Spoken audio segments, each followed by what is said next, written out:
10 true, most disturbing house lights on Cedar Lane, horror stories, plays over a slow push on wet porches and dim intersections after a wind front. Tonight on FEAR NOX, we stay with a street where power comes back in patches and door chimes sound with no touch. Sources include outage reports, crew notes, neighborhood emails, and phone audio recovered from voicemail. The region sits on low hills under cedar shade, with storm debris piled at curb lines. You will hear an oven buzz in a dark kitchen, watch a photocell pulse like a heartbeat, and notice a panel hum that rises when footsteps stop. A human threat moves under cover of routine checks. A natural hazard waits in standing water and fallen branches. 4 snapshots follow from a block that never agreed to sleep. A rattling meter lid and a dog that refuses the front walk. A porch lamp that glows through a dead switch. A pantry fan that spins against still air. A gate latch that sets itself. Subscribe and hit the bell. If you've ever been out there after dark, this one's for you. These are real voices and real places. Just listen close. Drop your own story below. We read them all. All right, let's get into it.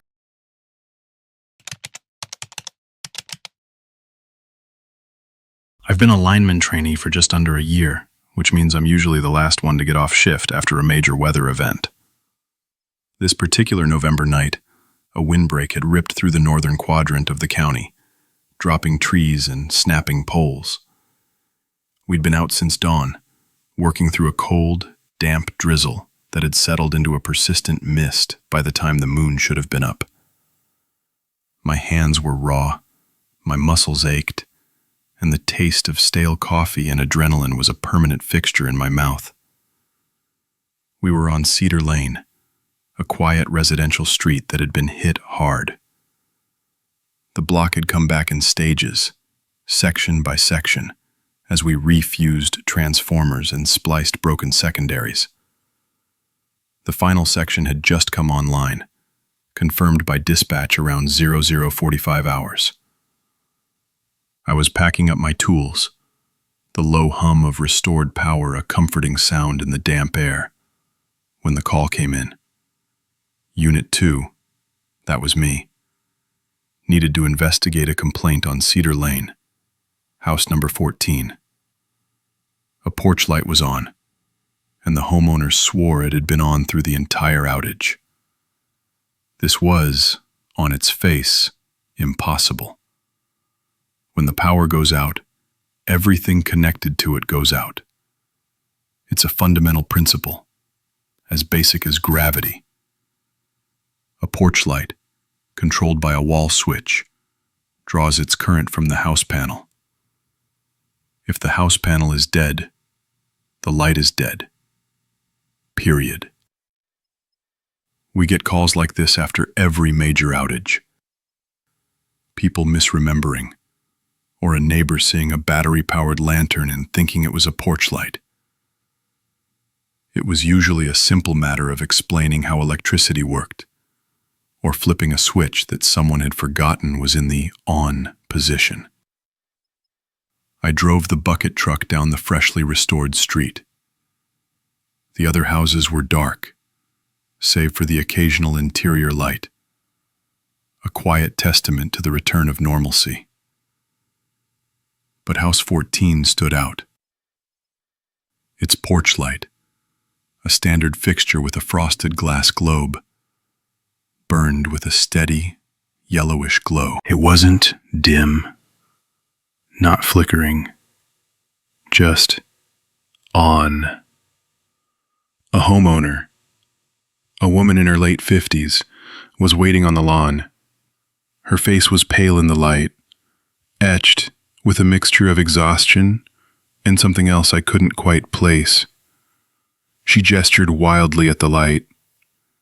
It's been on, I tell you, all night, even when the whole street was black. I tried to keep my tone neutral, professional. Ma'am, I understand. Let's just check a few things.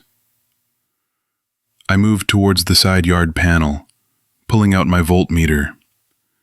The air smelled of wet earth and the faint, sweet scent of decaying leaves from the oak trees lining the street. I pressed the probes to the main lugs, confirming the house had full voltage.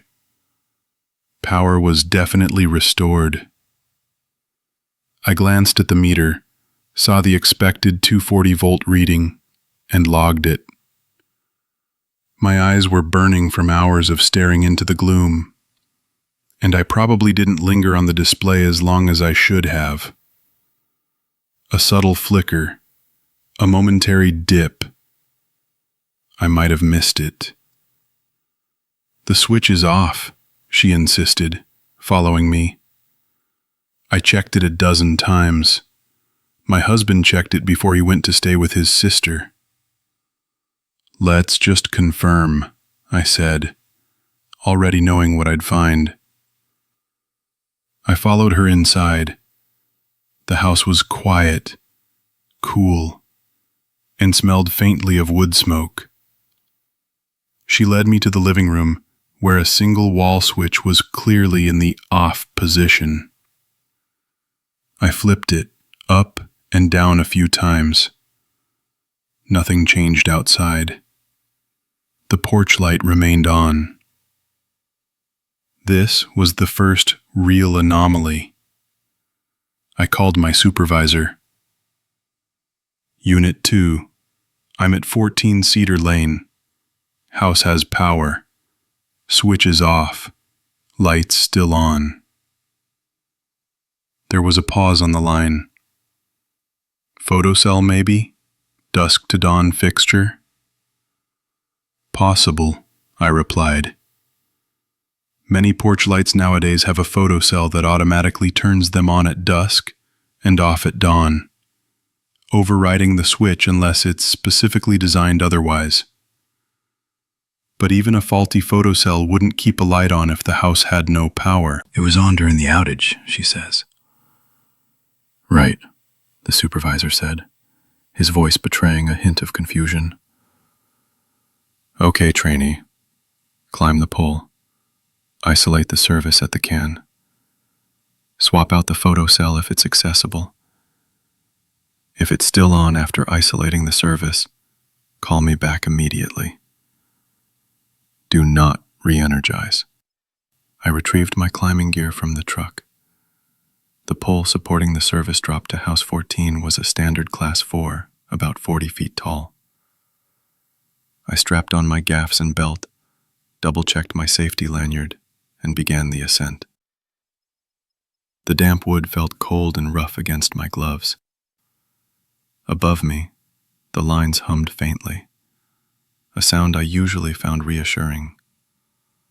Tonight, it felt like a low thrumming in my chest. I climbed past the primary lines, past the transformer, and up to the secondary rack where the service drop connected to the house. The connection point, what we called the can, was a sealed enclosure protecting the tap. The photocell was mounted just above it, a small cylindrical device with a clear lens, designed to detect ambient light. My procedure was clear. Ensure isolation, then work. I located the service drop to House 14, identified the correct leads, and prepared to open the can. But before I even touched the service, I looked down at the porch light. It was still on, a steady, unwavering beacon against the pale, misty dawn that was just beginning to lighten the eastern sky. My supervisor's words echoed in my head. "If it's still on after isolating the service, call me back immediately. Do not re-energize." This was the moment of truth. If the light stayed on after I cut power to the house, it meant something was fundamentally wrong beyond a simple photocell. I opened the can, exposing the connections. With deliberate movements, I used my insulated hotstick to carefully disconnect the service leads to house 14. The connection broke with a faint, almost inaudible pop. The house was now completely de-energized from the pole. I looked down. The porch light flickered. For a split second, I thought it was out. Then, it settled back into its steady glow. Perhaps a touch dimmer, but undeniably on. My breath hitched. This wasn't possible.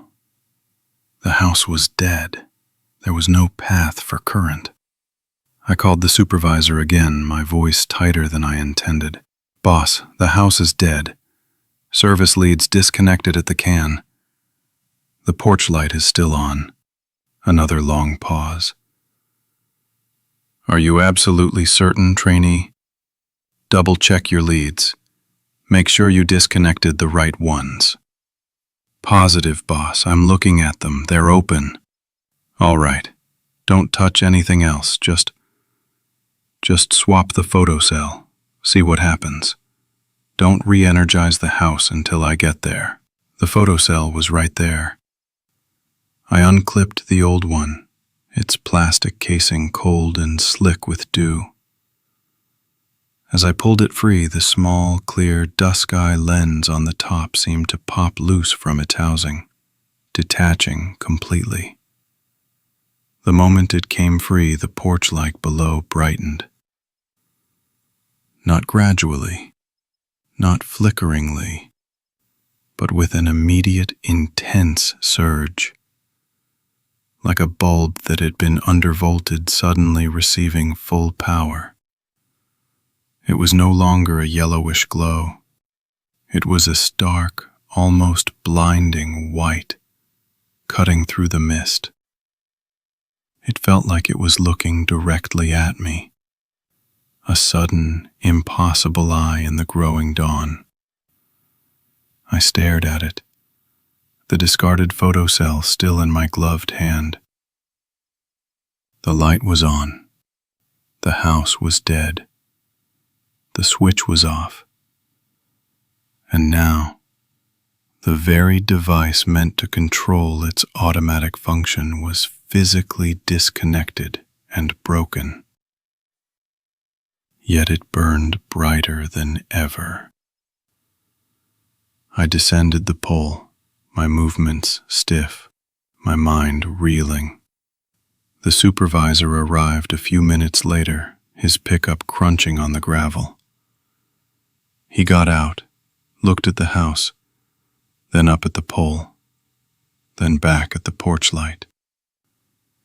He walked around the side yard panel, checked the meter, then the main breaker. He even went inside with the homeowner, confirmed the switch was off, and came back out, shaking his head. "I've never seen anything like it," he muttered, mostly to himself. "There's no explanation, no energy source, no path." We stood there, two linemen, staring at a porch light that defied every rule of our profession. The sun was fully up now, but the light didn't dim. It just burned, a brilliant, impossible beacon. I thought about the simple, predictable lamps in my own apartment, how they always just worked when I flipped the switch, a comforting, mundane certainty. This was the opposite of that. "What do we do?" I asked, my voice barely a whisper. He sighed, running a hand over his face. "We can't leave it connected like that. But we can't kill power to the whole block again for one light. We'll have to tag the pole. Unexplained anomaly. We'll send a crew out with a different set of tools, maybe a thermal imager. For now, we leave it." We left the service leads disconnected at the pole top, the house still de-energized. We left the broken photo cell on the ground. And we left the porch light burning, a silent, defiant sentinel on Cedar Lane, bright and unwavering in the morning sun, like it wanted to be seen. My shift starts at 11. 10 years as a night dispatcher for the Municipal Utility Board means I've seen just about everything that can go wrong with power lines, water mains, and fiber optics in this county. From blown transformers in a thunderstorm to a squirrel shorting out a substation, it all lands on my desk first. My primary tools are the Computer-Aided Dispatch System, or CAD, which tracks every service request, and the wall-size map board for the county grid. The board is old school, covered in laminated streets and tiny magnetic markers for crews. It's a backup, a visual aid, but I still like to glance at it, especially during a busy night. The hum of the server rack behind my console is a constant companion, a low thrumming that usually signals all systems nominal. Every trouble call generates a ticket. It's logged, assigned to a field technician, updated as they work, and finally marked resolved once the job is done. A resolved ticket is a closed ticket. It moves into the archives, off my active queue. This is fundamental. It prevents duplicate dispatches, saves resources, and ensures accountability.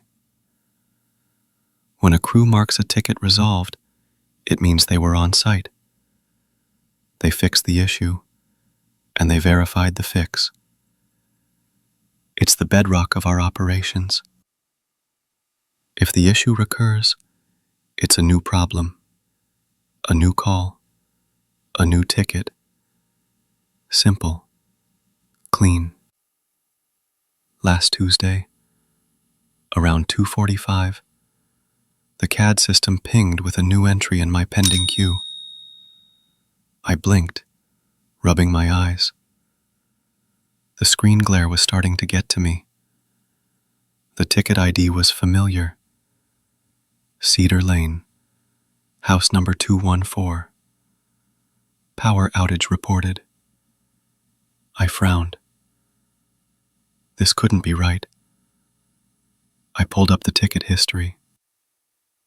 The system showed the exact same ticket ID for the exact same address had been marked resolved just a week prior. Technician Unit 3 had closed it out after replacing a faulted underground service lateral. I remembered it because it was a tricky dig, right under a mature oak tree. My first thought was a system glitch. It happens. Sometimes a network hiccup can re-queue an old item, or maybe a field tech had accidentally reopened it while reviewing old jobs. I clicked on the ticket. No caller ID, no new timestamp. The opened by field was blank. The notes section was empty, save for the original problem description and Unit 3's resolution comments. It was as if a ghost had reached into the archive and pulled the old ticket back into the present, stripping away any identifying marks of its return. I sighed, assuming it was a minor database error, probably just a display issue. I decided to try and reclose it. The system should allow it, even if it was a phantom. I clicked the Resolve button. A dialog box popped up. No resolution details entered. Cannot resolve. Of course. It was trying to force me to treat it as a new problem. I tried to override it to force close, but the option wasn't available for a ticket that had no originating call. It was stuck in a limbo state, pending but unresolvable. This was unusual. Usually I could force a closure with a supervisor override, but that required a reason, a note, something to justify it. This ticket had nothing. I pulled up the Cedar Lane section on the map board. The little magnetic marker for 214 Cedar Lane was still there, a small green square indicating a resolved power issue. I remember placing it myself after Unit 3 called in their completion.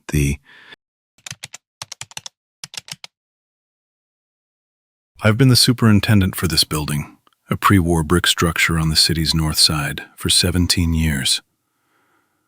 Before that, I spent a decade as an electrician's apprentice and then a journeyman. I know these old systems, the quirks of knob and tube, the upgrades to Romex, the way copper ages. My tools are an extension of my hand, a Fluke 87V multimeter, a thermal imaging camera, a set of insulated screwdrivers that have seen more service than most municipal vehicles. My logbook, a thick ledger with a faded green cover, tracks everything from boiler pressure to tenant complaints. It's a job of vigilance, of knowing the building's pulse. Late last spring, a prolonged rain had settled in, the kind of persistent drizzle that soaks into everything, raising the humidity and making the air heavy. I was down in the garden level, making my evening rounds. The hallway, usually just cool, felt unusually damp, and by the main meter room, it smelled distinctly of warm dust, a scent I associate with overloaded circuits or heating elements working too hard. It was a smell that always put me on alert. The meter room itself was small, tucked behind the main stairwell. Inside, the utility's smart meter showed a steady green across its display strip, indicating normal current draw. Nothing out of the ordinary there. But as I stepped further in, past the main disconnects and the banks of individual tenant meters, I heard it. A low hum, almost a vibration, emanating from the main service panel. Not the usual electrical buzz, which is a constant, almost comforting drone. This was different. It had a resonance, a distinct, almost musical quality. A low E, perhaps, if I had to put a note to it. I pulled out my thermal camera. The screen lit up, painting the metal panel door in a cool blue-green. I opened it carefully, exposing the bus bars and breakers. Immediately, the camera showed a distinct hotspot, not on a breaker, not on the main lugs, but along the neutral bar. It glowed a vivid yellow, almost orange, against the cooler blue of the surrounding components. The temperature reading jumped to 145 degrees Fahrenheit. Too hot. Significantly too hot for a neutral bar under normal load. The neutral bar is where all the return currents from the circuits converge before heading back to the utility transformer. It should be at or near ground potential, carrying balanced current. Excessive heat here often indicates an imbalance, a loose connection, or a high impedance path back to the source, what we call a neutral lift. It means the neutral isn't effectively doing its job of returning current, causing it to seek alternative paths, or creating voltage differentials where none should exist. I put the thermal camera down and grabbed my multimeter. I checked the voltage between the neutral bar and the ground bar. It should be 0 or very close to it, ideally less than half a volt. My meter read 3.8 volts, then 4.1, then 3.5. It was fluctuating, dancing around. This confirmed it. We had a neutral lift. As I stood there, watching the fluctuating voltage, the hum from the neutral bar changed. It rose slightly in pitch, the low E sharpening, almost a half step. I paused, listening. The sound held, then dropped back to its original tone. I glanced around the small room, then out the open door into the garden-level hall. No one. I was alone. I leaned back into the meter room, focusing on the panel. The labels on the individual circuit breakers, small strips of adhesive paper indicating Apt 1 living room, Apt 3 kitchen, were fluttering. Not violently, but subtly, like tiny flags in a breeze. I checked the vents in the room. Closed. The door was open, but the air was still, heavy with the rain and the warm dust. There was no draft. Yet the labels continued to flutter, a small, impossible dance. I made a note in my log. 2215, meter room. Neutral bar 145F. NG voltage 3.5 to 4.1 volt. Hum present. Labels fluttering. No draft. My first thought was a loose connection within the panel itself, or perhaps at the main service entrance. I went through the standard procedure, check all accessible connections, verify torque settings. I used my insulated wrench, carefully checking each lug on the neutral bar. All tight. The main lugs connecting the utility's neutral conductor to our panel's neutral bar were also solid. No visible arcing, no discoloration indicating a past problem. Everything looked mechanically sound. But the hum persisted, and the labels continued their impossible flutter. I decided to try isolating circuits. If the problem was coming from a specific apartment, turning off its main breaker should reduce the load and, ideally, the neutral current and heat. I started with the largest loads, the apartments with electric stoves and dryers. I flipped one breaker, then another.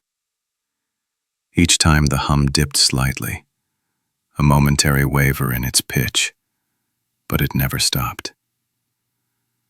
The heat on the neutral bar dropped a few degrees with each breaker, but it never went below 130. The voltage between neutral and ground remained stubbornly above 3 volts. I remember thinking about a summer job I had as a teenager, working on an old farm, helping my uncle wire a new shed. Simple stuff, running conduit, pulling wire. The electricity felt so tangible then, so predictable. You connected A to B, and the light came on. No mysteries, just straightforward physics. That memory felt distant, almost alien, in the humid, humming meter room. As I was flipping the 5th breaker, I heard footsteps on the rear stairwell, just outside the meter room door. Heavy, deliberate steps, ascending. One of the tenants, probably coming home late. As the footsteps reached the landing directly above the meter room, the hum from the neutral bar rose sharply, climbing 2 full notes, almost a shriek. The fluttering labels intensified, becoming a frantic blur. My multimeter, still clipped to the neutral and ground bars, jumped to 6.2 volts, then 6.5. The thermal camera, still on the floor, showed the neutral bar briefly peak at 160 F. Then the footsteps continued, fading as they went up to the next floor. The hum, slowly, almost reluctantly, dropped back to its low E. The labels settled, returning to their subtle, impossible flutter. The neutral to ground voltage stabilized around 3.8 volts. My heart was pounding. This wasn't just a neutral lift. This was something else. A direct, undeniable correlation between physical vibration from the stairwell and an electrical anomaly. But how? The main service entrance was on the opposite side of the building. The neutral conductor ran underground from the utility pole. There was no physical connection between the stairwell and the electrical panel that should cause this. I tried to replicate it. I walked up and down the first flight of the rear stairwell myself, heavy-footed. Each time, as I reached the landing above the meter room, the hum rose, the labels fluttered, the voltage spiked. It was like the panel was reacting, responding to my presence. I knew I couldn't simply throw the main disconnect. Cutting power to the entire building for an extended period without a clear, immediate safety hazard was a last resort. It would mean disrupting dozens of lives, spoiling food, disabling medical equipment. My protocol dictated I needed to identify the precise fault before taking such a drastic step. But I couldn't identify it. My tools told me there was a neutral lift, but they couldn't explain the singing, the dancing labels, or the impossible correlation with footsteps. I called the utility company. The supervisor on the line listened patiently to my report. The hot neutral bar, the fluctuating voltage. He agreed to send a crew out first thing in the morning to check their side of the service. I didn't mention the singing, or the labels, or the footsteps. It sounded too unprofessional, too unhinged. The utility crew arrived at 0700. They checked their transformer, their connections, their underground service. Everything was within spec. They confirmed the neutral-to-ground voltage at the panel was still elevated, but their equipment couldn't pinpoint the source. They suggested it was an internal building issue, perhaps a shared neutral somewhere, or an appliance creating harmonics. They left, shrugging, advising me to keep an eye on it. I did. For the next week, the hum remained. The neutral bar stayed warm, always above 120 degrees Fahrenheit. The labels continued their subtle dance. And every time someone used the rear stairwell, the hum rose, the labels blurred, and the voltage spiked. It was a constant, low-grade thrum in the building's nervous system, a presence I couldn't explain or eliminate. It wasn't dangerous enough to warrant a full building shutdown, but it wasn't normal. It was a panel that sang low, a chorus of current, responding to an unseen conductor, a ghost in the machine of the old brick building. And it still does. For 15 years, I've worked as a home caregiver across the rural stretches of the county, from the river flats to the foothills. My clients are often elderly, sometimes infirm, and their homes are typically old, lived-in structures, with decades of accumulated history and quirks. My kit is standard. First aid supplies, a small toolkit, a flashlight, and a logbook. I've seen everything from faulty wiring to mice in the pantry, but the basic rules of physics, especially electricity, have always held true. What's off is off. What's on is on. My current client, an older woman with advanced dementia, lives in a 2-story farmhouse built in the late 1930s.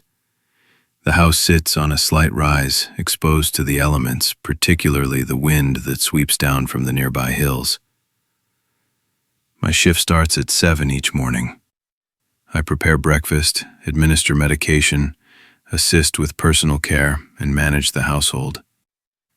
It's a quiet routine, punctuated by the client's gentle questions, often repeated, and the rhythmic hum of the old refrigerator in the galley kitchen. One Tuesday morning, the power went out just as I was pouring coffee. There was no warning flicker, just an abrupt silence. The refrigerator's hum died, the kitchen lights vanished, and the small radio on the counter, usually tuned to classical music, went dead. I glanced at the range clock, a digital display built into the stove, expecting it to be blank. Instead, it glowed. Not brightly, but a steady, dim green showing 7:17 a.m. I blinked, then rubbed my eyes. Fatigue, I thought. I'd been up since 4 with a sick family member. I must have imagined it. I walked to the main breaker box in the utility closet, a standard part of my protocol during any power disruption. The main breaker was tripped. I reset it. Nothing. The house remained dark and silent. I checked the outdoor meter, then called the utility company.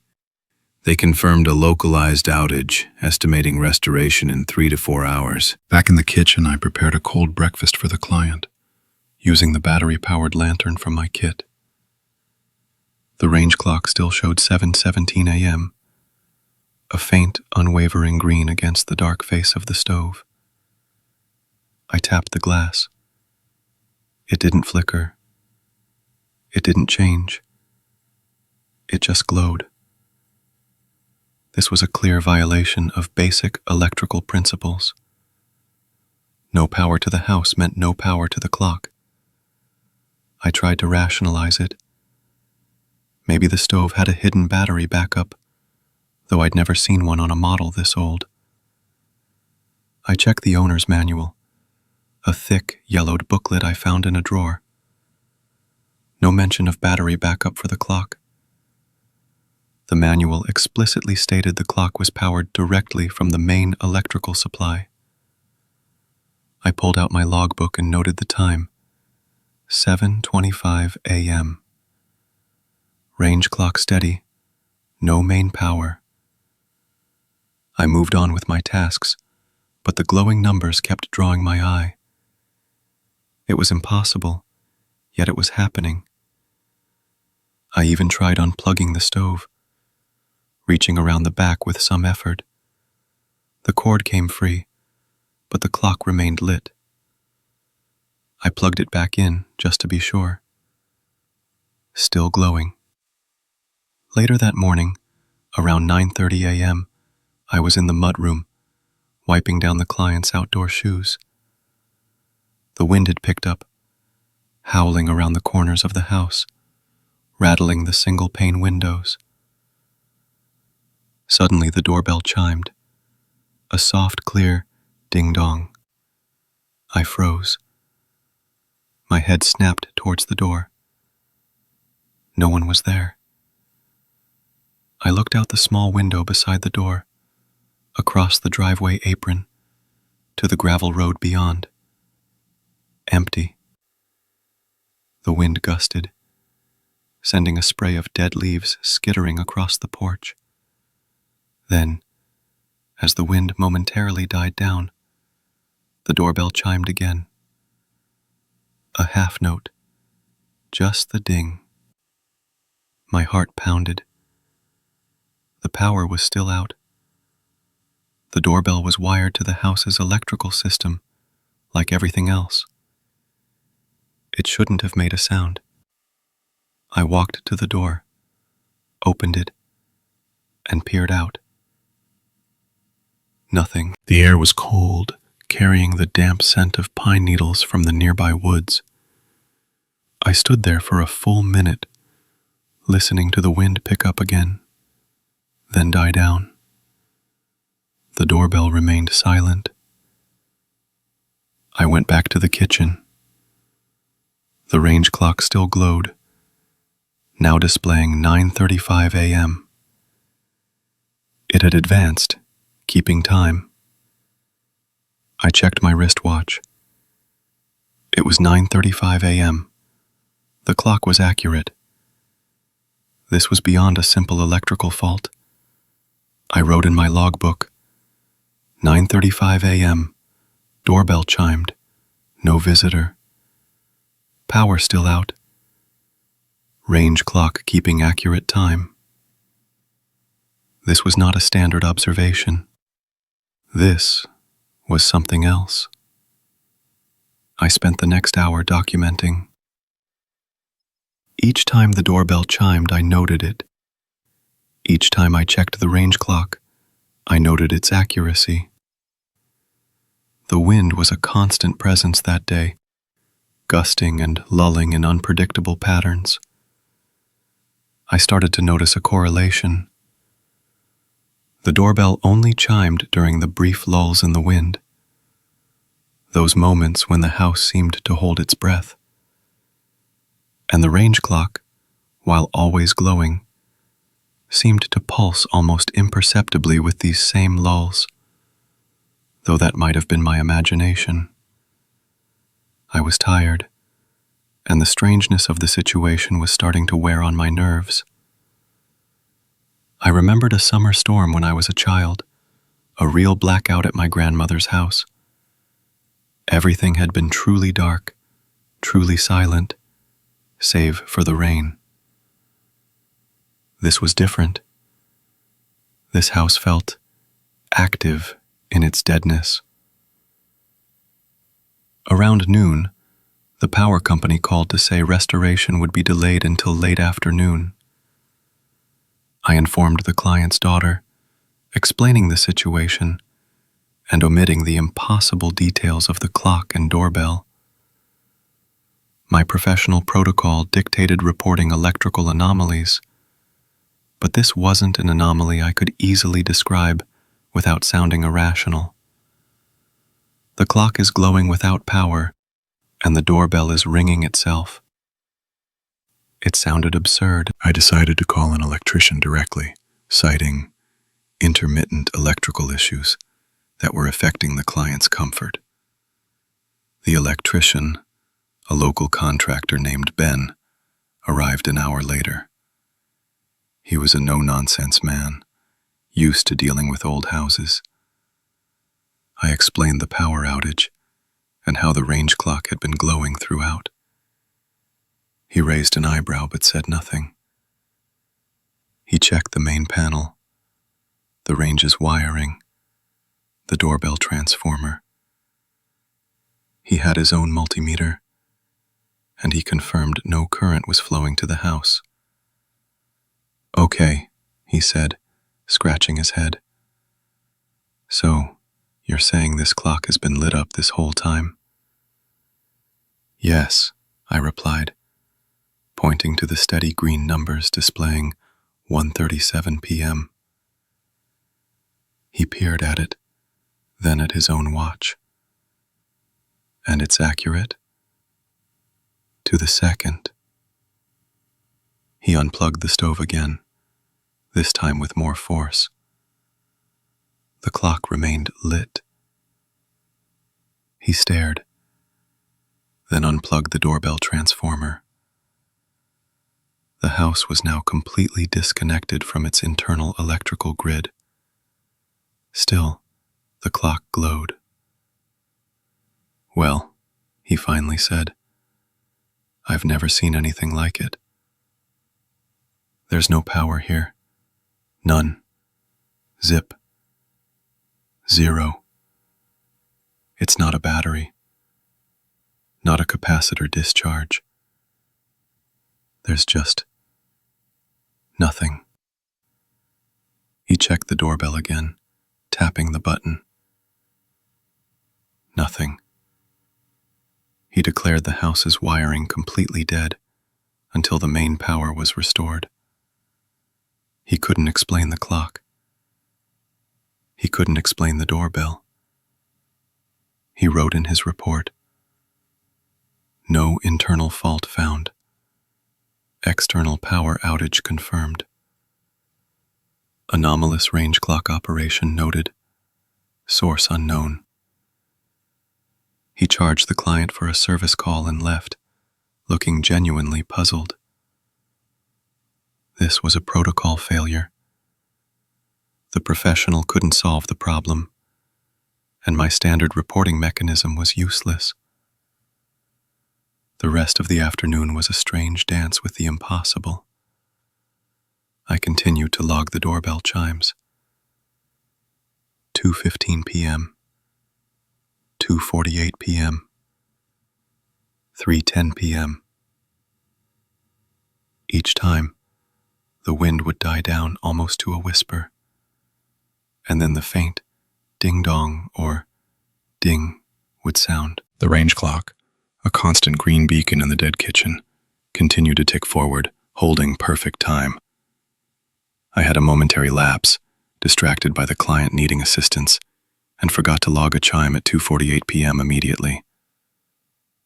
I caught myself 5 minutes later and made a note, feeling foolish for the oversight. Around 4:30 p.m., the main power flickered back on. The refrigerator hummed to life, the overhead lights blazed, and the radio crackled. I watched the range clock. It remained green, still displaying the correct time. The doorbell, now connected to power, rang normally when I pressed it. The impossible had simply transitioned into the possible, leaving no trace but my logbook and the electrician's baffled report. I stayed until my evening replacement arrived. I showed her the logbook, pointing out the entries about the clock and doorbell during the outage.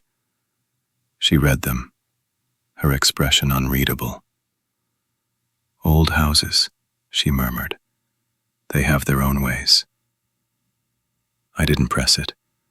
I just packed my bag, the logbook secured inside. The wind was still blowing outside, but the lulls were no longer accompanied by phantom chimes. The clock on the range, now fully powered, continued its steady, accurate march. But I knew what it had done, what it had been, in the silence. And I knew that sometimes, even when everything is dead, something still keeps time. I've been a utility meter reader for nearly 15 years. Most of that time is spent walking suburban routes, checking dials, scanning transmitters, and logging data on a handheld unit. It's methodical work, often solitary, and usually uneventful.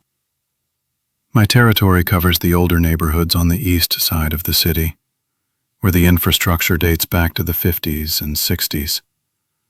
That means a lot of cast iron lids, concrete vaults, and the occasional corroded pipe. My gear is standard issue: the handheld, a sturdy pry bar for stubborn lids, a gas detector, and a listening stick for checking for leaks. Safety is paramount, especially around gas lines and electrical conduits. Any unusual sound, vibration, or smell is grounds for immediate investigation and, if necessary, a call to dispatch. It's rare to find anything truly out of the ordinary, but the protocol is there for a reason. The call came in just after lunch on a Tuesday, mid-August. The heat was already pushing 90, the kind of sticky humidity that makes the air feel thick. Dispatch routed it as a Priority 1, lid vibration, public concern. A homeowner on Elm Street reported a persistent knocking coming from a utility box near their property line. It wasn't on my usual route, but it was close enough that I was the nearest unit. I confirmed receipt, logged the time, 13:17, and adjusted my path. Elm Street was quiet, tree-lined, with well-maintained hedges and sprinklers running. I spotted the address, then the box. It was a standard concrete vault, roughly 2 feet by 3, set into the sidewalk, covered by a heavy, square cast-iron lid. And it was moving. The lid wasn't rattling from loose fit or traffic. It was a rhythmic, distinct clack, clack, clack. Slow, deliberate, like someone tapping a knuckle against a door, trying to be polite. The sound carried clearly in the humid air. I approached cautiously, my gas detector already out and cycling through its initial readings. The display showed 0. Normal atmospheric composition. No gas leak. No unusual vapors. That was a relief. But the knocking persisted. As I got closer, I saw a golden retriever across the street, sitting perfectly still behind a privet hedge. It watched the lid with an intensity that struck me as odd. Its tail was tucked, its posture rigid. The dog wouldn't step onto the walk, just stared. I knelt beside the box, the sound now louder, more insistent. The clacks were evenly spaced, perhaps 2 seconds apart. I set my palm flat on the cool, rough iron. The vibration reached me first, a subtle pressure against my skin, a micro jolt that preceded the audible clack by a fraction of a second. It was like feeling a heartbeat before hearing its echo. The sensation was unsettling. This wasn't a loose lid vibrating with external force. This was something within the box causing the movement. My first thought was a pressure surge, maybe a water hammer effect in a nearby pipe. It happens, though usually it's a continuous hum or a violent shudder, not this measured knock. I pulled out my listening stick, a length of steel rod with an acoustic diaphragm, and pressed its tip against the lid. The sound transmitted cleanly, amplified, a deep, resonant thump from below. The pattern was unwavering. I tried to lift the lid with my pry bar. It was heavy, as expected, but it also felt seated, not stuck, but like something was pressing up from underneath, holding it in place, resisting my leverage. I exerted more force, grunting with the effort. The lid shifted perhaps a 1/4 inch, then settled back with a definitive thud, and the knocking resumed its precise rhythm. It was like pushing against something that pushed back. I logged the time, 13:38, and the observation. Lid resistant to opening. Internal harmonic rattle observed. No gas detected. I stepped back, feeling a prickle of unease. My initial thought that it was just a loose lid, a minor issue, had been a mistake. This was more. The dog across the street still hadn't moved. Its gaze was fixed. I remembered a summer day when I was a kid, lying in the grass, watching ants carry crumbs across the sidewalk. A simple, peaceful memory. A stark contrast to the quiet tension of this moment. I called dispatch. Unit 4 to dispatch, I'm on Elm Street. Affirmative on the lid vibration. No gas detected. However, the lid is resistant to opening. The vibration is a distinct, rhythmic knocking. I'm getting a pre-sound, tactile sensation. Understood, Unit 4. Do you require backup or a supervisor? The dispatcher's voice was calm, professional.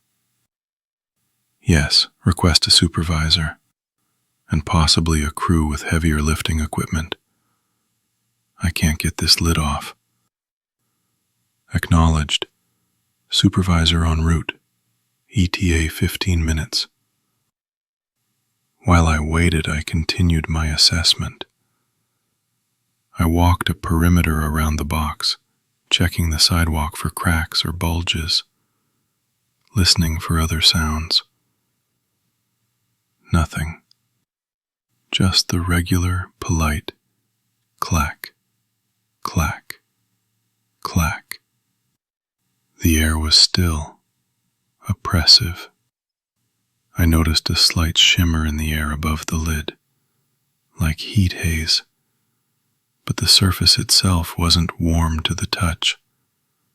The sound had a curious quality. It seemed to resonate in my chest, a low-frequency rumble beneath the audible knock. The supervisor, a veteran named Miller, arrived in his marked truck. He was a no-nonsense type, 20 years on the job. He got out, listening, his brow furrowed. "That's something," he said, walking straight to the box. He crouched, his face serious, and placed his palm on the iron. He held it there for a long moment, his eyes closed. When he opened them, they met mine. You felt that, didn't you? Before the sound. Yes, sir. Every time. He tried the pry bar, using his considerable weight. The lid resisted him too. He grunted, strained, and eventually gave up. "All right," he said, wiping sweat from his forehead. Standard procedure for a resistant lid with unexplained internal activity is to secure the area, attempt to isolate the source if possible, and await a specialized team. But this isn't standard. He pulled out his own listening stick, a more advanced model, and spent several minutes with it, moving it across the lid, then to the surrounding concrete. He even tried the corner hydrant, a good 10 feet away. Nothing. The hydrant was silent. The box, however, continued its pattern. The internal components are a water main and a junction box for the streetlights, Miller stated, consulting his schematics on his tablet. Neither of those should be making this kind of noise, and certainly not this rhythmic. He tried calling the water department and the electrical department on his radio, explaining the situation. Both units were busy, and neither had any reported issues in the area. There were no pressure fluctuations in the water grid, no power surges. The harmonic rattle defied explanation. As we stood there, the dog across the hedge finally moved. It whimpered, then turned and bolted back towards its house, disappearing behind a dense shrubbery. Its sudden departure seemed to coincide with a subtle shift in the clacking. The rhythm became slightly faster, the pauses fractionally shorter. The polite visitor was losing patience. Miller made the call. "We're not opening this without a full crew and specialized equipment. It's a safety hazard. We don't know what's causing that pressure from below. Could be anything from a compromised pipe to, well, to something else." He didn't elaborate on something else. He instructed me to stay and monitor while he went to coordinate the response. I watched him drive off, the sound of his truck fading. Then it was just me, the oppressive heat, and the rhythmic clack, clack, clack from the lid. The pattern was now faster, more insistent. I crouched again, placing my palm on the iron. The pre-sound vibration was more pronounced, a distinct thump that felt less like a vibration and more like a deliberate impact from within. It was no longer polite. It sounded like something was trying to get out.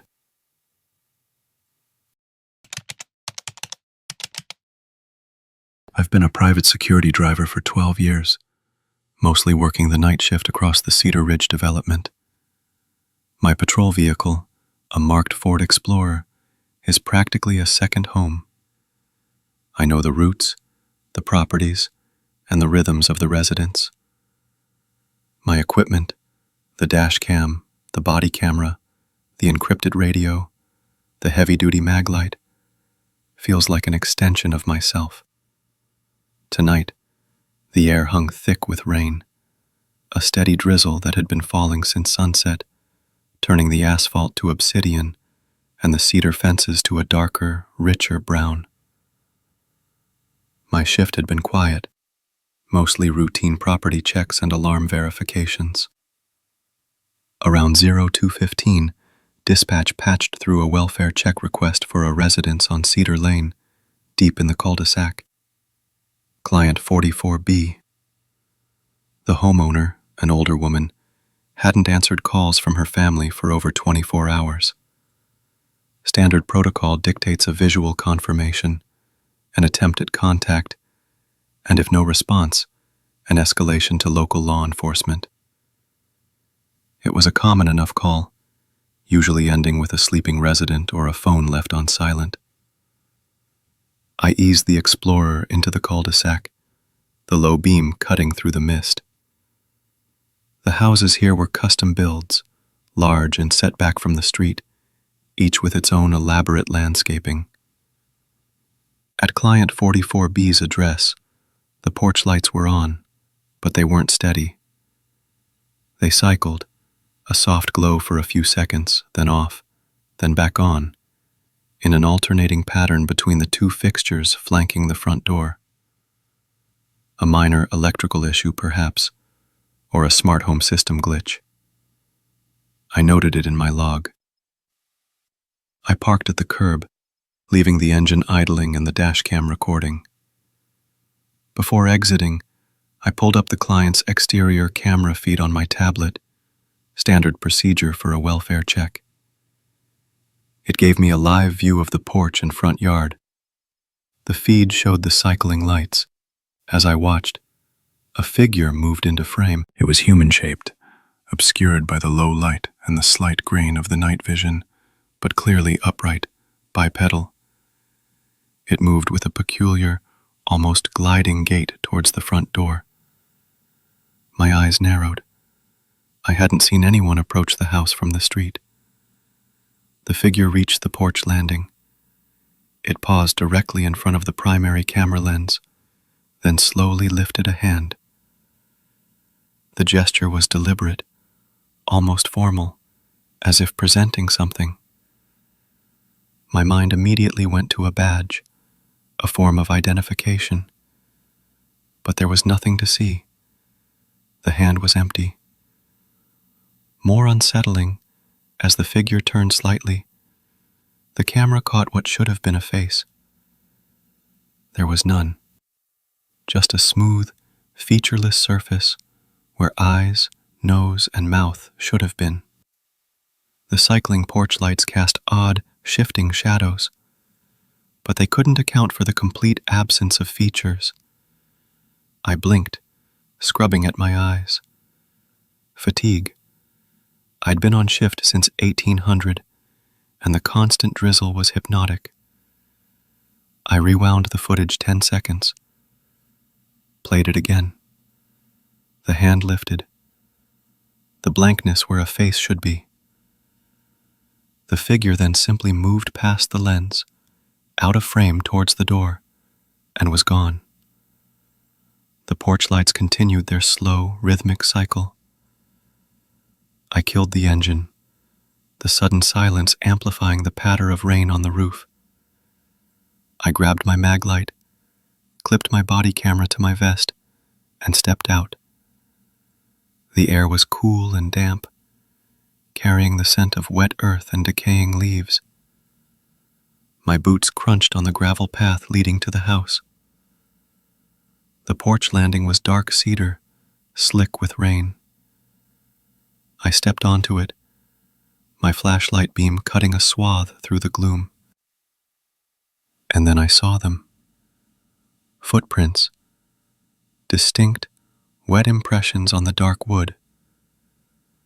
They were the size of a standard adult shoe, but they were odd. They started directly at the front door, facing outward.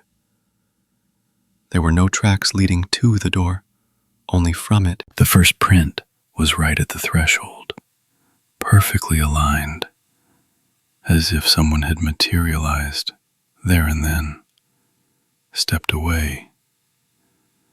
My initial thought was that I must have misread the camera feed.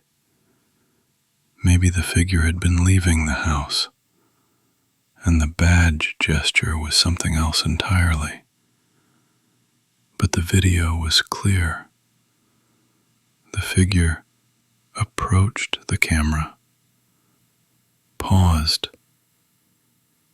made the gesture, and then moved past it towards the door.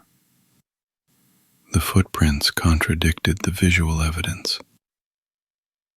I knocked firmly on the door, waited, then knocked again, louder. "Security, anyone home?" My voice sounded flat in the quiet night. No answer. I tried the doorbell. A faint, distant chime from within the house. Still nothing. I pulled out my radio. "Dispatch, Unit 302. Welfare check at Client 44-B. No verbal contact. Visual confirmation of activity on porch camera, but conflicting physical evidence. Requesting local law enforcement assistance for possible trespass or forced entry." "Copy, Unit 302. Law enforcement notified. ETA 10 minutes. While I waited, I decided to conduct a perimeter check. Standard procedure. I moved off the porch, my flashlight sweeping the side of the house. The rain was picking up slightly. I remembered a summer day when I was a kid, playing in a downpour like this, feeling invincible. Now, the rain just felt cold and heavy. I reached the side gate which led to the backyard. It was a tall, wooden gate, usually secured with a heavy-duty latch. Tonight, it was unlatched. Not broken, not forced, just open a few inches, swaying almost imperceptibly in the damp breeze.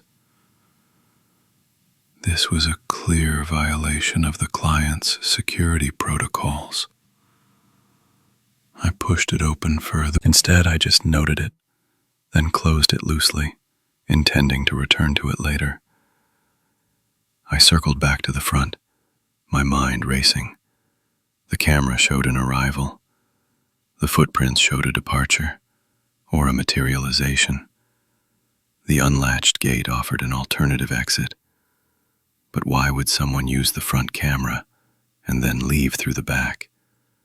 And the face, or lack thereof. When the local patrol car arrived, its blue and red lights painting the cul-de-sac in stark, pulsing colors, I briefed the officer.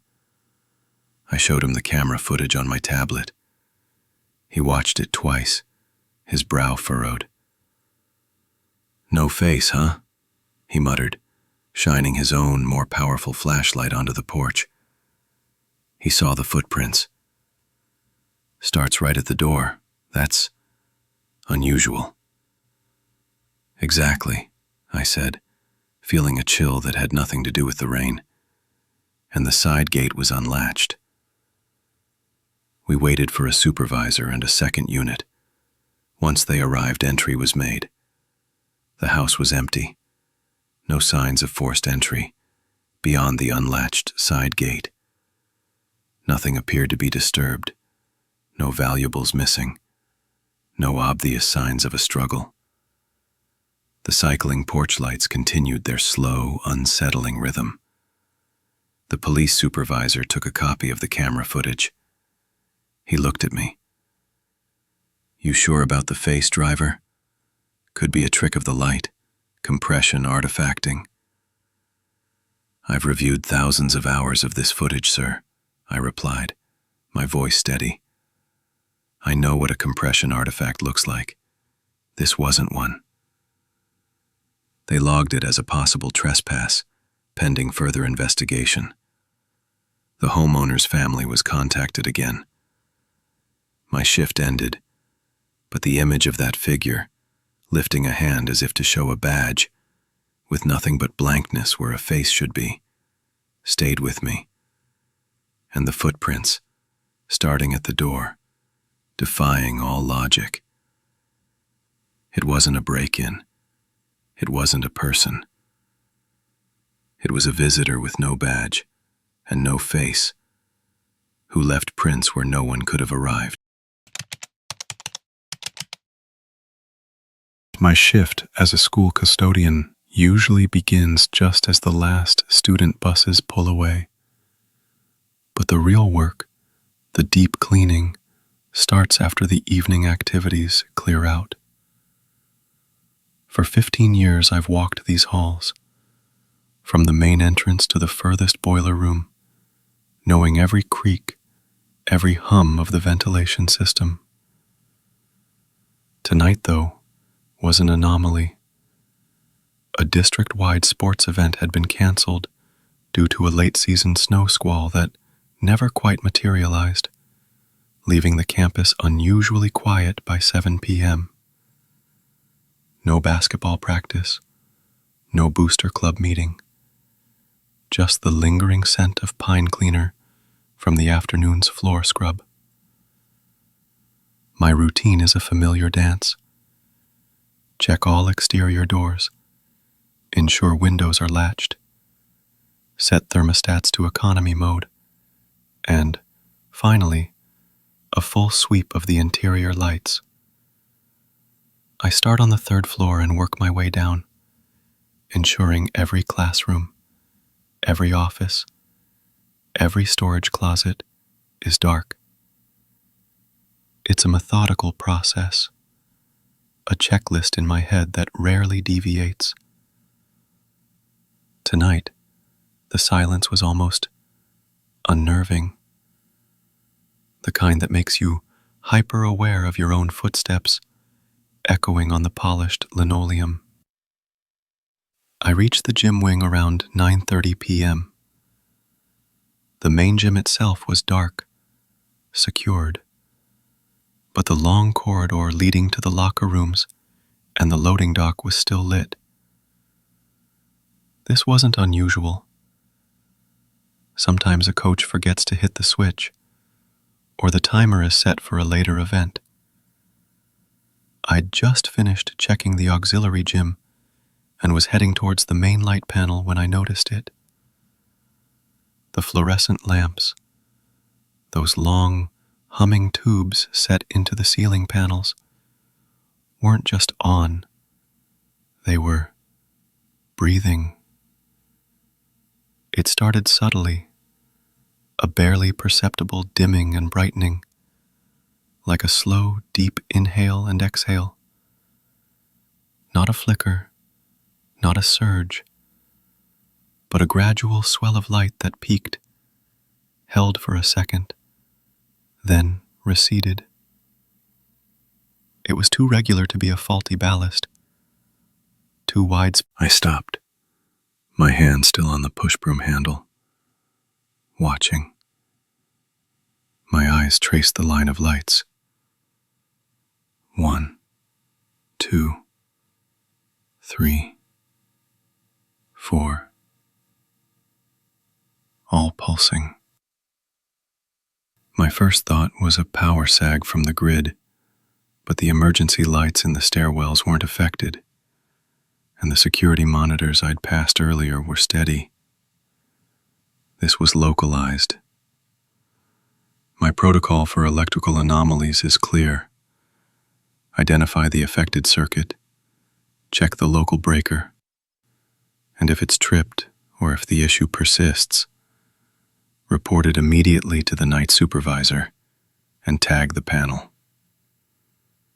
Electrical work is specialized. My job is to observe and secure. As I watched, the breathing spread. The 5th fixture down the corridor, then the 6th, began to join the rhythm, each one picking up the slow, deliberate pulse. The light deepened, then softened, casting long, shifting shadows that made the mop buckets I'd left near the locker room entrance seem to writhe. It was like a wave, rolling down the corridor. I pulled out my district-issued flashlight its beam a steady, unwavering contrast to the undulating overheads. The corridor sloped gently downwards towards the loading dock, a long ramp used for deliveries and equipment. As I followed the progression of the breathing lights, the air grew noticeably cooler, carrying the faint, metallic tang of the exterior air from the dock. The pulse of the lights intensified slightly as it moved, the peak brightness becoming more pronounced, the dimming deeper, almost to a faint glow before surging back. It was unsettlingly organic. I reached the end of the ramp, where a heavy fire door separated the corridor from the main electrical room and the loading dock itself. The lights here, just before the door, were now part of the rhythm. I pushed through the door, which led into a small, windowless concrete room. To my left was the loading dock entrance. To my right, the heavy steel mesh cage of the main electrical panel. The electrical room was always cool, even in summer, and smelled faintly of ozone and dust. Inside the cage, behind the locked gate, was the main breaker panel for this section of the building. I knew the layout by heart. The gym lights were on panel 2B, circuits 7 through 12. As I approached, the low hum of the transformers seemed louder than usual. I peered through the mesh. The breakers for circuits 7-12 were clearly visible, and they were tagged. Bright yellow "Do Not Operate" tags, zip-tied securely to the handles, indicating a scheduled maintenance or a known fault that required professional attention. This was a protocol I never violated. A tagged breaker meant hands-off. Yet, as I watched, the handles of those specific breakers, 7 through 12, twitched. A small, almost imperceptible tremor, a micro-movement against the tension of the zip ties. It wasn't enough to trip them, or even to loosen the tags, but it was there. A quiet, insistent struggle.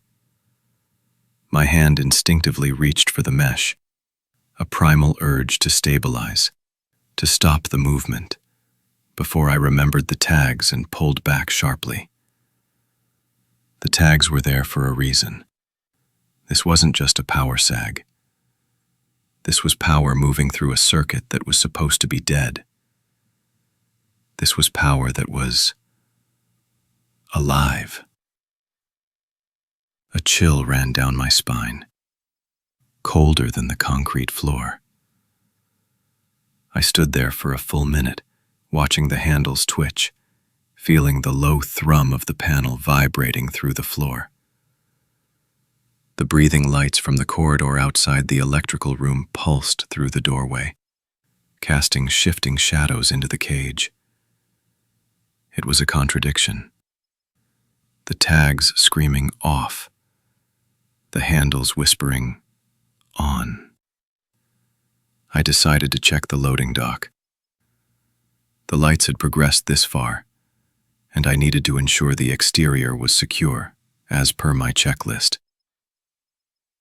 Pushing open the heavy metal door to the dock, I stepped out into the cool night air. The dock was a wide concrete pad, usually bustling with delivery trucks during the day, now empty and silent. The air was still, a slight breeze rustling the leaves of the oak trees beyond the fence. The only light came from the dim spill from the corridor and the distant streetlights.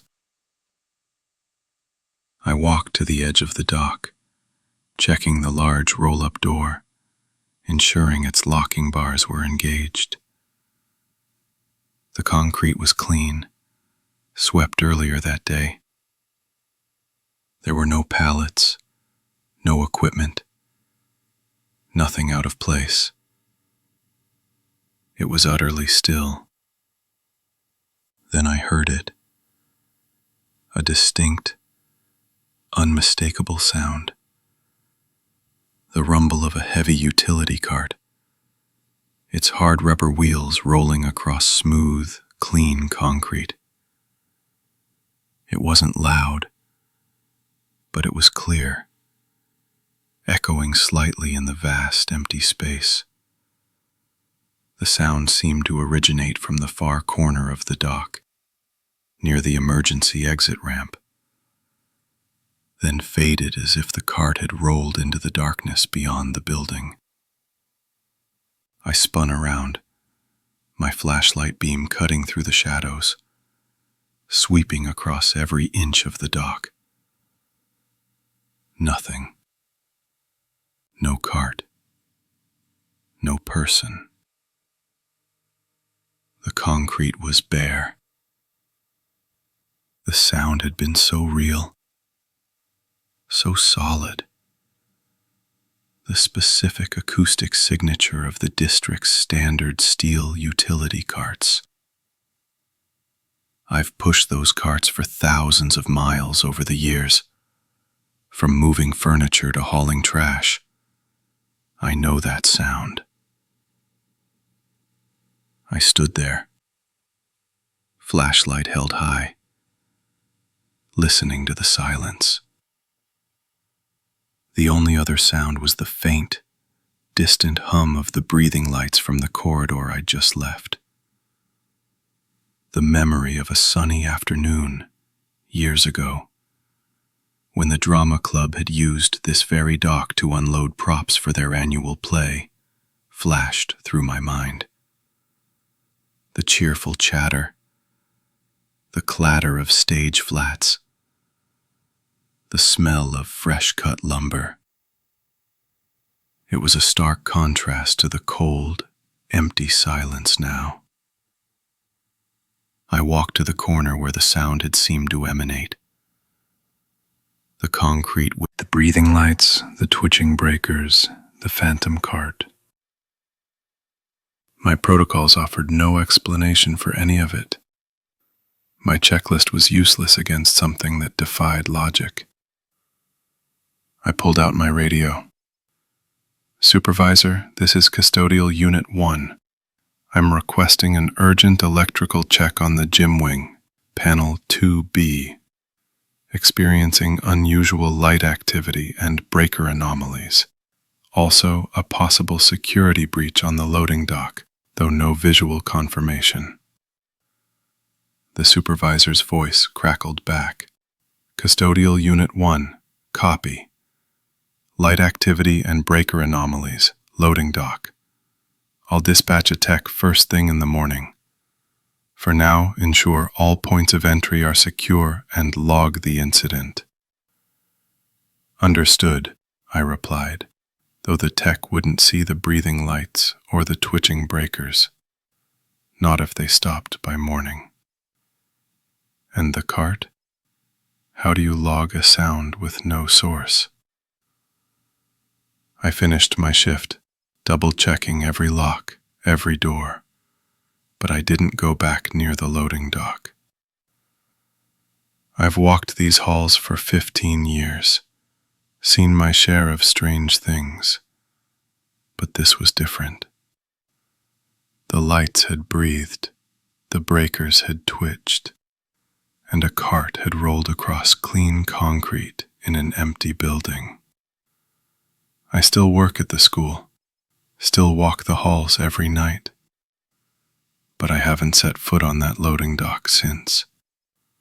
Some things, once heard, cannot be unheard. I've been involved with Neighborhood Watch here in Willow Creek Estates for the better part of 20 years. It's a quiet community, mostly retirees, with well-maintained properties and predictable routines. My own routine starts before dawn, a walk around the main loops, checking on things. My kit usually consists of a good pair of binoculars, a sturdy flashlight, and a two-way radio for emergencies. Lately, I've added a handheld voltage detector, a small pen-like device that buzzes if it detects an electrical field, just for peace of mind after a few minor power surges last year. That morning the air was heavy with the scent of damp earth and a faint, sweet honeysuckle from Mrs. Henderson's trellis, a peculiar detail that sticks with me. It was still dark, just the first hint of gray lightening the eastern sky, when I rounded the bend onto Maple Drive. That's when I saw it. The median lamppost, the one directly across from the community mailbox cluster, wasn't just on. It was pulsing. Not flickering, not a short circuit. It was a slow, deliberate beat, like a distant heart. Each pulse of light was a subtle brightening, a deepening of the yellow glow, followed by a dimmer phase. It wasn't a rapid flash, but a languid, rhythmic expansion and contraction of illumination that stretched for maybe 2 seconds per cycle. The light wasn't the only thing. As the gray light grew, I could see a shallow puddle at the base of the lamppost, left from the previous night's drizzle. Each pulse of the light drew a ripple across the surface of that puddle. What struck me was the ring of fallen sycamore leaves floating on the water. They formed a perfect circle, and despite the ripples, they never drifted, never broke formation. They just sat there, vibrating in place. My first thought was a faulty ballast, maybe a loose connection. Standard procedure for an electrical anomaly on public property is to report it to the utility company's known emergency line. But curiosity and a sense of responsibility made me approach first. I've always operated on the principle of observe, report, and maintain distance from potential hazards. That last part, maintaining distance, was about to be tested. I pulled on my thick, damp gardening gloves, a habit from checking the rose bushes, and cautiously reached out. My voltage detector remained silent, which was odd. It should have buzzed if there was any significant stray current. But as my gloved hand neared the cool, painted metal of the lamppost base, I felt it. A distinct tingle, a low-frequency vibration that resonated through the damp fabric of the glove and into my palm. It matched the pulse, a slow, steady thrumming that was both tactile and visual. I pulled my hand back quickly. My detector still showed nothing. I checked its battery, then waved it around the pole again. Still nothing. I figured it must be faulty, or maybe the current was too low for its threshold. A minor mistake on my part, dismissing the tool. I immediately got on the radio calling the utility company. I described the pulsing light and the vibration. They logged the call at 6:17 a.m. and dispatched a crew. While I waited, I kept my distance, observing. The sun was fully up now, washing out the lamppost's light somewhat, but the rhythmic brightening and dimming was still visible, a faint, sickly yellow against the growing daylight. The leaves in the puddle remained perfectly still in their ring, defying the ripples that continued to emanate from the lamppost's base. It reminded me of when my grandson used to drop pebbles into puddles, watching the rings spread and fade. Never saw anything like this, where the source of the ripple was also holding the surface still. The utility crew, 2 technicians in a marked truck, arrived at 6:55 a.m. They were professional, if a little skeptical at first. "Pulsing, huh?" one of them, a younger man, asked. "Usually it's just on or off, or a flicker." They deployed their equipment. A thermal imaging camera showed no unusual heat signature. Their handheld voltage meters, much more sensitive than mine, registered a low-level ground stray, about 15 volts, which was enough to cause a tingle but not a shock. The strange part was that the voltage wasn't constant. It pulsed in sync with the light, peaking with the brightenings, dropping with the dimmings. It was a live circuit, but behaving like nothing they'd seen. They tried to isolate the circuit by checking the breaker box for that section of the street lighting. No luck. Flipping the breaker for Maple Drive did nothing to the pulsing lamppost. It kept its beat. "Okay, this is new," the senior technician muttered, adjusting his hard hat. "Looks like a phantom load, but it's not drawing enough current to trip anything, and it's not responding to the main breaker." Then, the phenomenon began to move. Slowly, almost imperceptibly at first, the pulsing seemed to diminish at the median post. The ripples in the puddle lessened. The light's beat softened. I was about to call it a temporary cessation when the lamppost 50 feet down the curb line, closer to the storm drain grate, began to pulse. The same slow, deliberate beat, the same subtle brightening and dimming. And sure enough, a small puddle near its base, where a few twigs had settled, now showed faint, rhythmic ripples. The utility crew exchanged bewildered glances. They moved their equipment, taking new readings. The ground stray had indeed moved. It was as if the electrical anomaly was walking the curb line, a slow, rhythmic migration. They tried isolating the circuit again, this time for the entire block. Still the pulsing continued, now affecting the second lamppost. Their standard protocol for isolating a ground fault which relied on a static fault location was failing completely. By 8:30 a.m., the pulsing had reached the third lamppost, directly adjacent to the storm drain grate.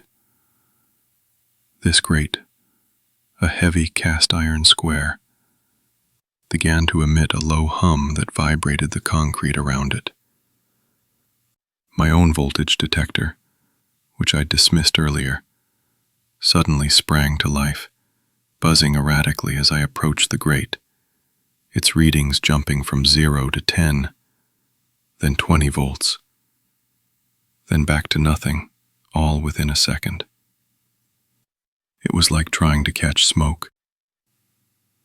The utility crew escalated the call, bringing in a supervisor and a specialized diagnostic team. They arrived with more sophisticated equipment, including ground-penetrating radar and advanced electromagnetic field detectors. By 10 a.m., a small section of Maple Drive was cordoned off. The pulsing had now reached the community mailbox cluster. The metal posts holding the mailboxes were faintly warm to the touch, and a low, resonant hum emanated from the cluster, audible if you pressed your ear to the aluminum. The pulsing light was visible on the lamppost nearest the mailboxes, the beat now slightly faster, more insistent. The specialized team spent hours. They dug small exploratory trenches near the lampposts, searching for damaged conduits or buried cables. Their radar showed nothing unusual beneath the pavement. Their EMF detectors registered the stray current, but it seemed to shift and dissipate as they tried to pinpoint its source. It was like chasing a ghost. One technician swore his meter registered a reading inside the storm drain. But when they lifted the heavy grate, the reading vanished, only to reappear at the mailbox cluster. By late afternoon, the utility company had no answers. They could find no fault, no overloaded circuit, no logical source for the pulsing ground stray that walked the curb line. They considered shutting down the entire street's power grid, but the supervisor hesitated. "What if it's not coming from our grid?" he'd asked, looking around with a deeply unsettled expression. What if it's something else entirely? They eventually decided to de-energize the entire street lighting circuit for Maple Drive, just as a precaution. The pulsing lampposts went dark, but as the sun began to set, casting long shadows, I walked past the median post again. There was no light, no visible ripple in the puddle. Yet, as I put my gloved hand near the base, I still felt it. A very faint, almost imperceptible thrum. A slow, quiet beat, deep beneath the surface. It was still there. A pulse without a source. A rhythm without a heart, just waiting. I've been a delivery supervisor for 12 years, overseeing routes across 3 counties in the Midwest. My job is about precision, ensuring packages reach the correct hands at the correct address on time. We rely on a robust digital infrastructure, GPS-verified route tablets, real-time tracking, and a comprehensive database of every delivery point. Each driver's tablet is their lifeline, displaying turn-by-turn directions, customer notes, and a geolocated photo of the front door for visual confirmation. A successful delivery isn't just about dropping a box. It's about logging the exact time, location, and a visual record. Our system is designed to eliminate ambiguity. One Tuesday afternoon, just as the evening rush was starting, a driver returned to the hub with a package marked address mismatch, porch paint wrong. This was unusual. Most mismatches are obvious: wrong street number, missing apartment unit, or a business that's closed. Porch paint wrong felt like a detail a tired driver might fixate on. I was juggling 3 inbound calls, my attention split, and I admit I initially chalked it up to end-of-day fatigue. I told the driver to log the package as undeliverable and move on. But the driver insisted. "Supervisor, the tablet said 123 Elm. The house looked like 123 Elm. Same mailbox, same style of porch railing. But then the porch light came on. The paint was off. My tablet photo for 123 Elm shows a greenhouse. This one was blue. I double-checked the street number on the mailbox. It was definitely 123. But the house wasn't right." This level of detail, especially the mention of the porch light, gave me pause. It wasn't just a quick glance. I pulled up the driver's route tablet data. The GPS coordinates for the attempted delivery at 123 Elm Street were precise, showing the driver standing directly in front of the house. The photo the driver had captured showed a blue house, a distinct shade of periwinkle, with a white porch railing and a dark gray mailbox. I then cross-referenced this with our system's archived image for 123 Elm Street, which is captured during initial route mapping. That image clearly showed a house identical in architectural style, same mailbox, same railing, but painted a deep forest green. This was more than just a discrepancy, it was a contradiction. My internal protocol dictates that any persistent address anomaly requires a deeper dive. I accessed the city's public camera feeds, specifically a traffic camera positioned 2 blocks down from Elm Street, which offered a partial view of the block. I scrubbed the footage to the precise timestamp of the driver's attempted delivery. The camera's resolution wasn't perfect, but it showed a house at what I estimated to be 123 Elm. From that angle, the house appeared green. I then pulled up a feed from a commercial property's security camera, situated across an intersection, giving another, slightly different perspective of the same block. At the exact same moment, that feed showed a house at 123 Elm, and it was undeniably blue. The same porch, from 2 different camera angles, at the exact same moment, displaying 2 different paint colors. It felt like my eyes were failing me. The screen hummed faintly, a low, steady tone that usually I filtered out, but now it seemed to vibrate with the impossibility of what I was seeing. I remembered delivering newspapers as a kid, knowing every crack in the sidewalk, every house color, every mailbox by heart. There was no digital interface then, just memory and observation. This felt like a betrayal of that fundamental certainty. I zoomed in on both feeds, trying to find a distinguishing feature beyond the paint. A chipped windowsill? A specific lawn gnome? Nothing. Both houses appeared identical in every other respect. This wasn't a simple data error. It suggested something fundamental was misaligned. I called the utility company. Our system logs often interface with theirs for new builds or service disruptions. I asked about 123 Elm Street, specifically if there had been any recent property divisions or unusual electrical work. The technician on the line confirmed a single service drop for 123 Elm. No anomalies.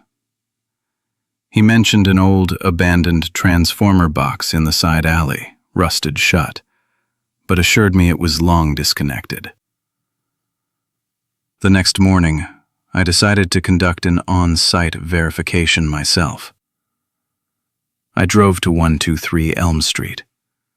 The air was crisp, carrying the faint, sweet scent of damp earth and decaying leaves from the nearby park. The house stood exactly as it appeared in our system's original photo. Forest green paint, white trim, a small concrete gnome by the mailbox. I took my own geolocated photo with my tablet. The tablet confirmed I was at 123 Elm Street. I walked the perimeter of the property. In the side alley, tucked between the house and a tall privacy fence, I found the old, rusted transformer box the utility technician had mentioned. It looked ancient, overgrown with ivy, clearly defunct. Next to it, however, were two standard-issue municipal recycling bins, one blue, one green. Both were full, indicating recent use. What struck me was that the green bin had the house number 123 Elm stenciled on it, while the blue bin had the address 123 Elm also stenciled on it, but with a faint, almost invisible B next to the number. It was as if someone had tried to differentiate it, then thought better of it. I walked the surrounding blocks, checking house numbers. 121 Elm, 125 Elm, all in sequence. Then I turned on to the next parallel street, Oak Avenue. And there it was. Not 123 Oak, but a house at what was clearly 123 Elm, physically located on Oak Avenue. It was the exact architectural twin of the greenhouse. Same mailbox, same porch railing, but painted the periwinkle blue from the driver's photo. And in front of it, a single blue recycling bin, stenciled 123 Elm. There was no B here. I pulled out my tablet. Standing in front of the blue house on Oak Avenue, my GPS still registered my location as 123 Elm Street. When I tried to take a photo, the tablet displayed the greenhouse as the reference image for 123 Elm. If I walked 50 feet away, then back, sometimes the tablet would flicker, briefly showing the blue house as the reference for 123 Elm. Before snapping back to green, it was like two distinct physical realities were vying for the same digital identity, a mirrored circuit of address data. The two lawns shared one current, a phantom connection in the digital space, and neither could let go. I tried to log this anomaly into our system, to create a new entry for 123 Elm Blue or flag the original 123 Elm Green with a note. The system rejected my input. Duplicate address entry, it warned. Invalid street name. It simply could not process the existence of two distinct physical locations tied to the same primary identifier. I even attempted to manually adjust the GPS coordinates, but the system defaulted back, locking onto the original primary entry. My attempts to correct the protocol were met with automated resistance. Packages continued to be returned for 123 Elm Street. Some drivers reported a greenhouse, some a blue. The system, designed for infallible precision, had encountered an impossible paradox. The digital infrastructure, which had always been our bedrock, now reflected a fundamental fracture in reality, a split that it could neither comprehend nor resolve. The two houses, indistinguishable in everything but their surface color, persisted.